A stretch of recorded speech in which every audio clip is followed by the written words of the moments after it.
बढ़ता हूं मैं next question number 11। Question number 11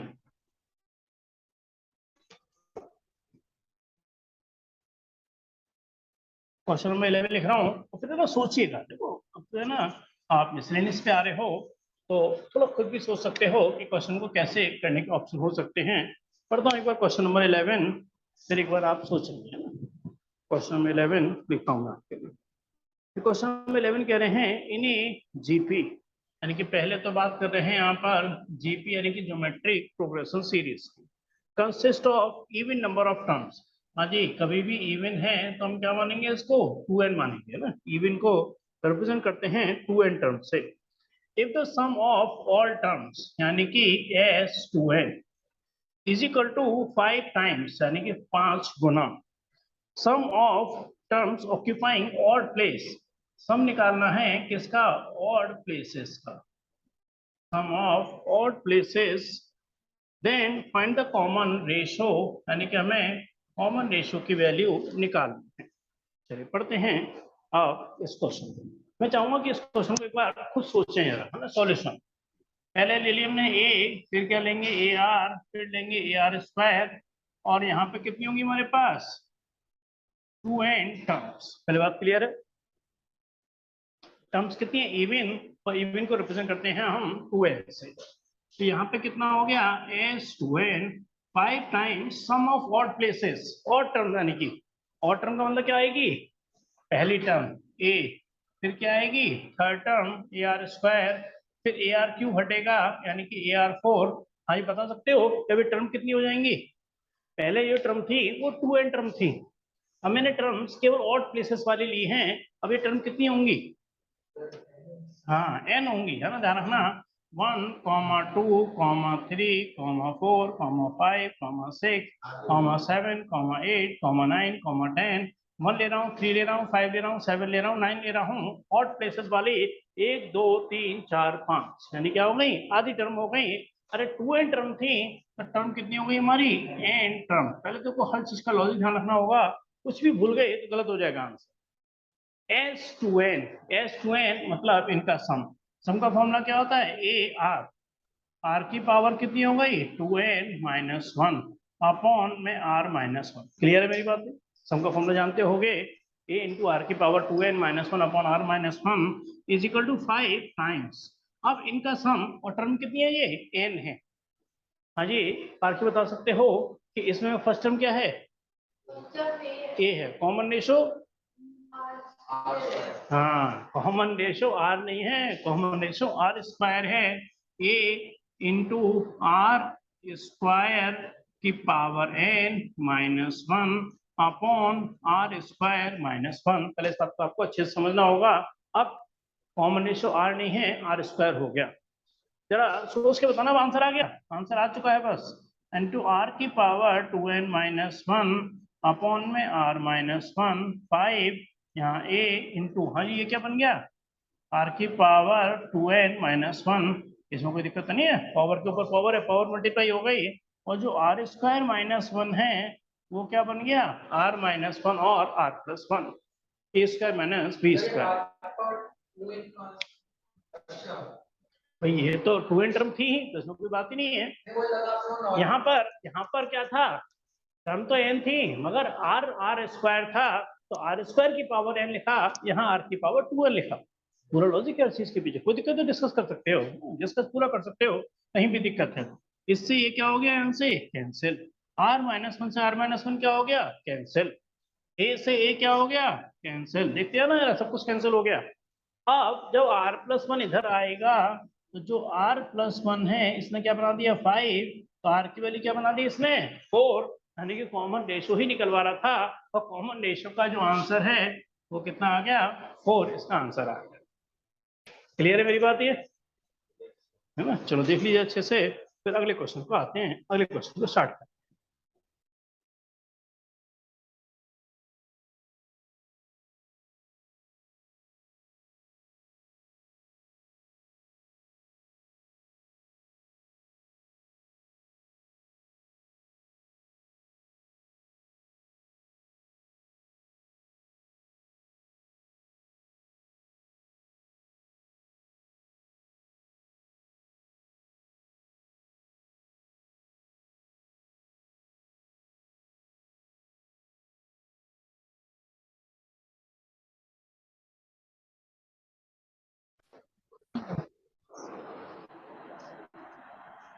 चलिए स्टार्ट करते हैं हम नेक्स्ट क्वेश्चन को, यानी क्वेश्चन नंबर 12। ग्रुप क्लियर है आपको?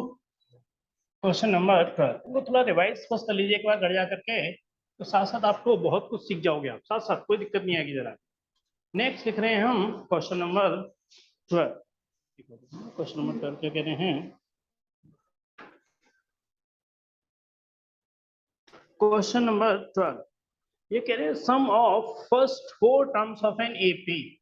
जाना है एपी है, और सम ऑफ लास्ट 4 टर्म्स, यानी पहली टर्म क्या होगी ए, और एपी की बात चल रही है तो ए प्लस डी, फिर क्या होगी ए प्लस 3d, फिर क्या होगी a plus 4d। Sum of first 4 terms. हाँ बोलो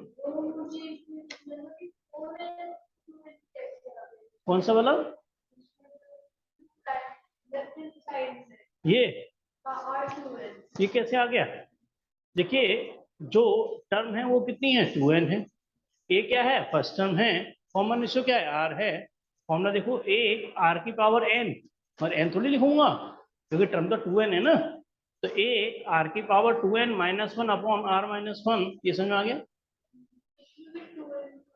मगर उसमें टर्म कितनी हो गई थी? एन हो गई थी। मगर यहाँ कॉमन रेशियो आर नहीं है, कॉमन रेशियो कितना है? R square. तो ए आर स्क्वायर की power N minus 1 upon R minus 1, यानी कि आर स्क्वायर माइनस 1। क्लियर है? चलिए कोई भी दिक्कत है डिस्कस कर सकते हैं। क्वेश्चन नंबर मैं नेक्स्ट लिख रहा हूँ, question number 12। Sum of first 4 terms of an AP is 56। हाँ ये जो क्या होने वाला है, इन सब का सम कितने होने वाला है? बिल्कुल सही क्वेश्चन कह रहे हैं, इन सब का सम कितना है? 56। Sum of last 4 terms, sum of last 4 terms. Last term क्या होती है? a plus N minus 1 into d. उससे पहले क्या होती है? a plus N minus 2 into d. उससे पहले क्या होती है? a plus N minus 3 into d. और उससे पहले क्या होती है? a plus N minus 4 into d. बात क्लियर है? 4 टर्म लास्ट की। अरे इन सब का जो सम कह रहे हैं, sum of last 4 terms is 112। इन सब का सम जो है 112 है। इफ इज फर्स्ट टर्म, यानी कि जो ए है वो हमारे पास 11 है। Find the number of terms, यानी कि हमें एन निकालना है। तो मैं क्वेश्चन अपने सिंबल के फॉर्म पे लिख लिया है, और एक बार आप पढ़ लेना वो तो अच्छे से। मैं इसे स्टार्ट करूंगा, है ना। इसको मैं सारा हटाता हूँ। अब क्लास रिकॉर्डिंग पर भी है तो आप बहुत आराम से देख सकते हो। हाँ जी बताओ यार कैसे स्टार्टिंग करेंगे यार? फर्स्ट टर्म हमारी 11 दे रखी है, यहाँ से देखना 11 प्लस डी प्लस 11। अच्छा यहाँ थोड़ा गलत हो गया, 2d आएगा और यहाँ पे कितना आएगा? 3d आएगा। तो 11 प्लस 2d, और यहाँ से कितना हो गया? 11 प्लस 3d, और आंसर कितना है इसका? सम 56। क्लियर है मेरी बात ये? अब 11 कितनी बार ऐड हुआ? 4 बार, यानी कितना बना दिया इसने? 44। 3 और 2 5 और 1 6, यानी क्या बना दिया? 60 इजिकल टू कितना हो गया? 56। 6d। 6 माइनस 4 यानी कि 5 माइनस 4 1, तो d की वैल्यू बना दी इसने 2। भाई पहले बात क्लियर है कि नहीं मेरी? अब ये क्वेश्चन हो चुका है, अब क्वेश्चन में कुछ भी नहीं बचा। लास्ट टर्म क्या थी? A plus N minus 1 into d. उससे पहले क्या होगी? A plus N minus 2 into d. उससे पहले क्या होगी? A plus N minus 3 into d. उससे पहले क्या होगी? A plus N minus 4 into d. और लास्ट 4 टर्म, है ना, एक बार कंफर्म कर लेना, लास्ट 4 टर्म पे सम कह रहा था ना, यानी कि अकॉर्डिंग टू क्वेश्चन लास्ट की जो 4 टर्म है, a plus N minus 4 into d, फिर a plus N minus 3 into d, फिर a plus N minus 2 into d, plus last में कितना है? A plus N minus into d is equal to कितना है? 112। क्लियर है मेरी बात ये? अब देखो ए कितनी बार है? 1 2 3 4, 4 बार ए है, यानी कितना हो गया? 4a। यहाँ से कितना हो गया? 4a। अब देखना गौर से, डी डी डी क्या आ गया? कॉमन। अरे डी को मैंने कॉमन ले लिया, तो n minus 4 plus N minus 3 plus N minus 2 plus N minus 1 equal to कितना हो गया? 112। अब डी की वैल्यू तो 2 मेरे पास है, अरे ए की वैल्यू भी मेरे पास कितनी दे रखी थी इन्होंने? 11। ए की वैल्यू क्या लगा दी? 11, यानी कितना हो गया? 44। डी की वैल्यू मेरे पास निकल चुकी है, यानी क्या हो गया 2। अब एन कितनी बार है, 1 2 3 4, यानी कितना हो गया 4n माइनस ये कितना हो गया 3 और 3 6 और 4 10, यानी कितना हो गया -10 इजिकल टू कितना हो गया 112। बस एन की वैल्यू आने वाली है, कैलकुलेशन थोड़ी सी करनी है। अरे 112 में से 44 को माइनस कर दिया, 12 में से 4 10 में से 4 गए 6, यानी कि 68।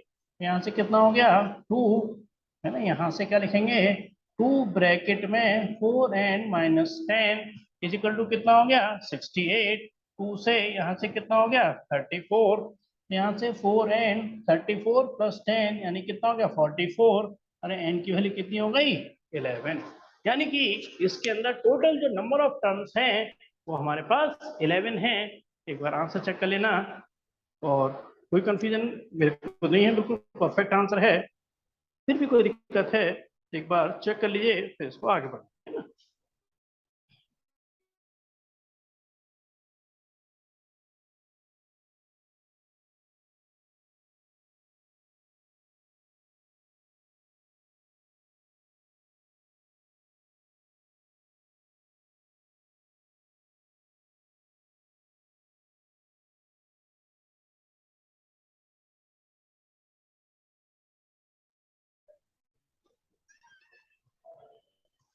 हाँ जी, क्लियर है।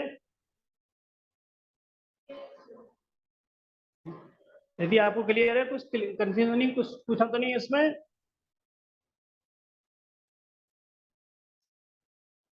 चलिए नेक्स्ट क्वेश्चन लेंगे फिर हम, क्वेश्चन नंबर 13। क्वेश्चन नंबर 13 इसमें मुश्किल भी नहीं है ना, थोड़ा सा बस ध्यान रखने वाली बात। क्वेश्चन नंबर 13 बहुत आसान है, बहुत आसान तरीके से आपको मैं करा दूंगा इस क्वेश्चन को, और बल्कि मैं इसका एक पार्ट कराऊंगा, एक पार्ट एक बार आप खुद करेंगे, है ना। क्वेश्चन नंबर 13,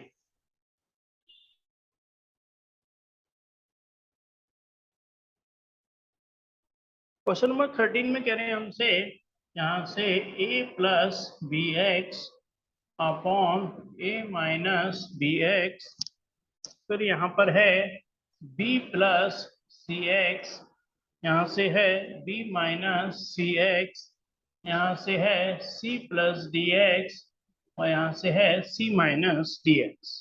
अब हमें प्रूफ जो करना है, टू प्रूफ प्रूफ करके जो लाना है वो दिखाना है हमें A B C D in GP series, है ना। ए बी सी डी को हमें जीपी में लेके आना है।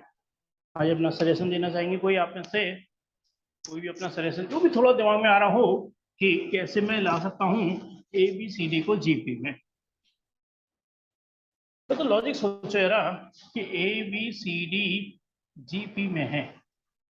अगर ए बी सी जीपी में है तो लॉजिक क्या बनेगा ए बी सी जीपी में होने का, रेशो सेम होगा, यानी कि बी अपॉन ए क्या बनेगा सी अपॉन बी, तो बी स्क्वायर बराबर क्या बनेगा ए सी। ठीक, फिर मैं कह रहा हूं कि बी सी डी भी जीपी में है, तो C upon B is equal to क्या बनेगा डी अपॉन सी, तो सी स्क्वायर बराबर क्या बनेगा बी डी। अब लोग मेरा लॉजिक समझ नहीं आ रहा कि अगर बी स्क्वायर बराबर ए सी है तो ए बी सी किस में आ गई जीपी में। अगर ए बी सी जीपी में है और बी सी डी भी जीपी में है तो क्या ए बी सी डी भी जीपी में होंगे नहीं होंगे, है ना। अब आपके दिमाग में टारगेट ये आ गया कि मेरे को एक बार तो लेके आना है बी स्क्वायर बराबर ए सी, जिससे ए बी सी किस में होंगे जीपी में होंगे। एक बार क्या लेके आना है C square is equal to B D, अरे जिससे बी सी डी क्या होंगे जीपी में होंगे। और ए बी सी जीपी में है बी सी डी जीपी में है, तो ए बी सी डी भी जीपी में प्रूव हो जाएंगे। पहले बात क्लियर है मेरी आपको। हाँ ये बताएंगे ना कैसे आएगा। अब दूसरी बात शुरू हो गई कि बी स्क्वायर बराबर ए सी, कहीं दिखाई तो नहीं पड़ रहा है ऐसे, कैसे आ सकता है बी स्क्वायर बराबर ए सी।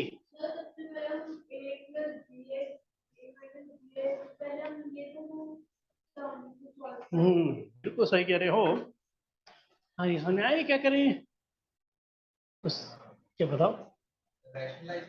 इसमें नहीं, ये कहना चाहते हैं ए प्लस बी एक्स और A minus B X is equal to क्या लो B plus C X upon B minus C X. इन दोनों को क्या करो सॉल्व करो। सॉल्व करने का मतलब तरीका क्या है, इसमें क्या करो तो क्रॉस मल्टीप्लाई कर, है ना, तो उससे ये चीज आ जाएगी अपने आप। तो मैं यहाँ सॉल्व करता हूँ a प्लस बी एक्स को b माइनस सी एक्स से, यहाँ b प्लस सी एक्स को सॉल्व कर रहा हूँ a माइनस बी एक्स से, है ना। इसको मैं सॉल्व करके आपको दिखा दूंगा कि बी स्क्वायर बराबर ए सी है, यानी कि ए बी सी किस में हो गए हमारे जीपी सीरीज में। इसको मल्टीप्लाई कर लेते हैं ए बी, ध्यान रखना ए का मल्टीप्लाई बी से करा, ए का मल्टीप्लाई इससे करेंगे तो ए सी एक्स, इसका मल्टीप्लाई करेंगे तो B square X minus B C X square. Simple multiply किया और कुछ खास बात नहीं है। यहाँ से देखेंगे कितना हो जाएगा A B minus B square X plus का A C X minus B C X square, minus B C X square से minus B C X square खत्म। यहाँ प्लस का ए बी से इधर प्लस ए बी क्या हो गया खत्म।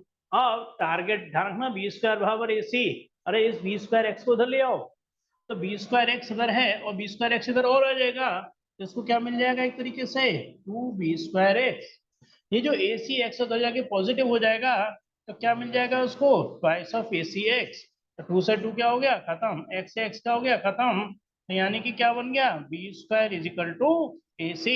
अरे बी स्क्वायर बराबर ए सी से एक चीज प्रूव हो गई कि ए बी सी हमारे किस में हो गए जीपी में।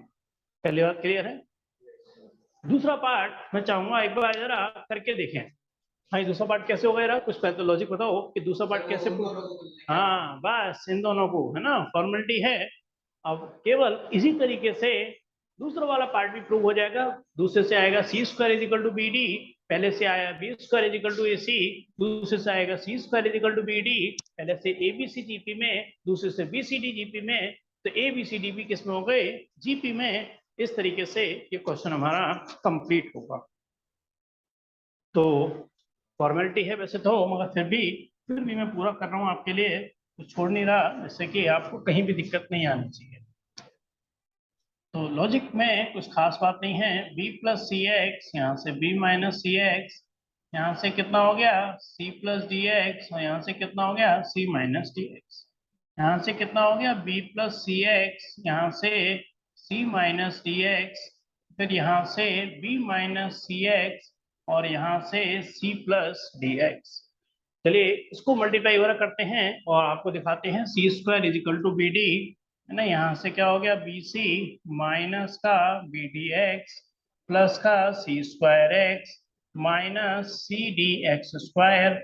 इसको मल्टीप्लाई करेंगे बी सी प्लस का बी डी एक्स माइनस का सी स्क्वायर एक्स माइनस यहाँ से सी डी एक्स स्क्वायर।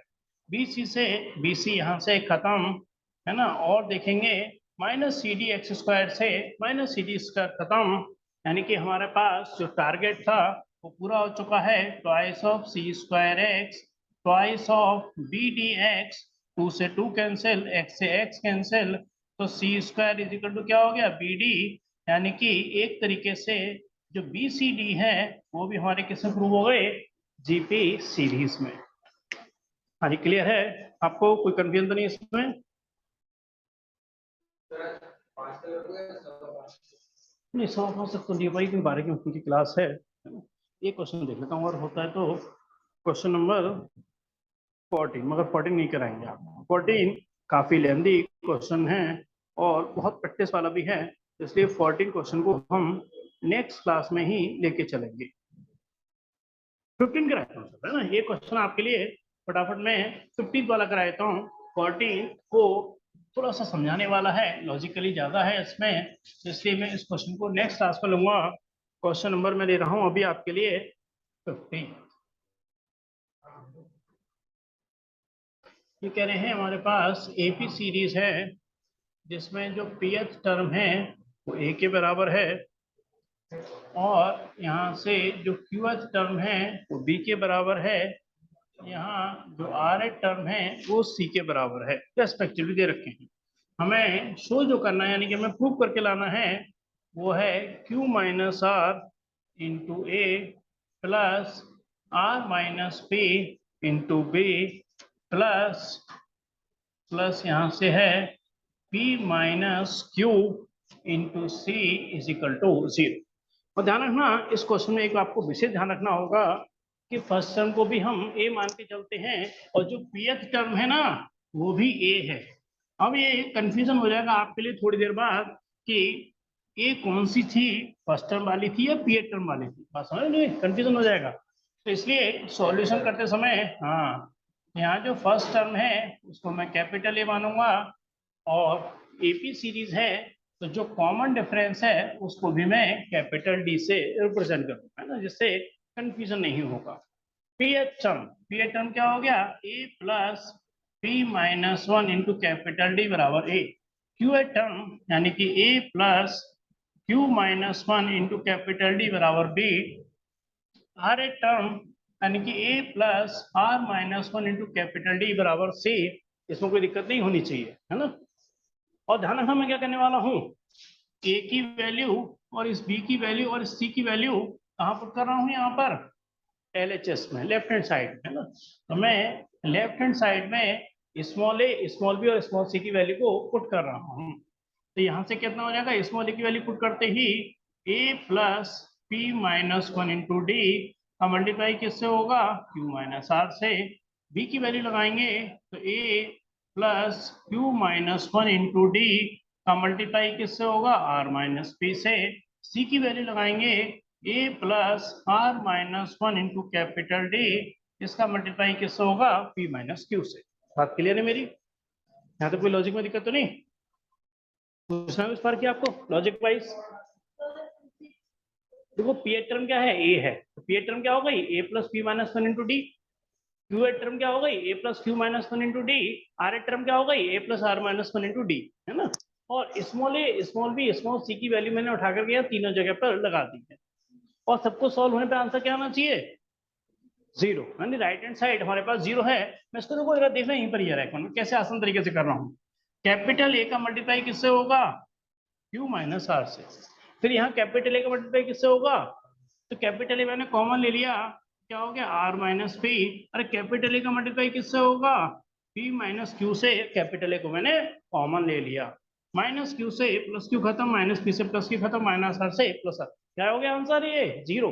ये जीरो बन चुका है। अब ध्यान रखना कैपिटल डी, देखो ये जीरो हो गया नहीं हो गया, टू माइनस टू कितना होता है, अच्छा बताओ, zero. Two upon two one होता है ना, उतना पॉजिटिव उतना नेगेटिव, क्या हो गया, जीरो हो गया। हाँ वही मैं ध्यान रखना इस चीज कह रहा, पी माइनस वन का मल्टीप्लाई किससे होगा, क्यू माइनस आर से। कैपिटल डी फिर कॉमन ले लिया, तो यहाँ से क्यू माइनस वन का मल्टीप्लाई किससे होगा, आर माइनस पी से। अरे कैपिटल डी का मल्टीप्लाई किसका होगा, आर माइनस वन का किससे होगा, पी माइनस क्यू से, और कैपिटल डी मैंने कॉमन ले रखा है। अब ये तो जीरो बन गया, यानी कि कैपिटल डी और ये भी सब क्या बनने वाला है, जीरो ही बनने वाला है। देखो जरा यहाँ से कितना हो गया, पी क्यू माइनस का P R minus Q plus R, इसका मल्टीप्लाई करो, क्यू आर माइनस का P Q minus R plus का पी। यहाँ से कितना हो गया, पी आर माइनस का क्यू आर माइनस का पी और प्लस का क्यू। अरे प्लस के क्यू से माइनस क्यू खत्म, प्लस आर से माइनस आर खत्म, प्लस पी से माइनस पी भी खत्म, यानी कि माइनस क्यू आर से प्लस का क्यू आर भी खत्म, प्लस क्यू क्यू से माइनस क्यू पी खत्म, माइनस के पी आर से प्लस पी आर खत्म, और खत्म हुआ है प्लस माइनस के केस में, यानी कि जीरो प्लस जीरो यानी कि क्या हो गया, जीरो। और जीरो आते ही मैं कह सकता हूँ प्रूव हो गया हमारी राइट हैंड साइड। चलिए कोई दिक्कत है तो डिस्कस कर सकते हैं। ध्यान रखना क्वेश्चन नंबर 40 मैंने छुड़वाया हुआ है अभी, क्योंकि वो लॉजिक वाइज थोड़ा सा कॉम्प्लिकेटेड है, इसलिए मैंने उसको आज जल्दी में नहीं समझाऊंगा, क्योंकि इनकी क्लास से 12th वालों की थोड़ी जल्दी है, वरना तो और बैठ लेते।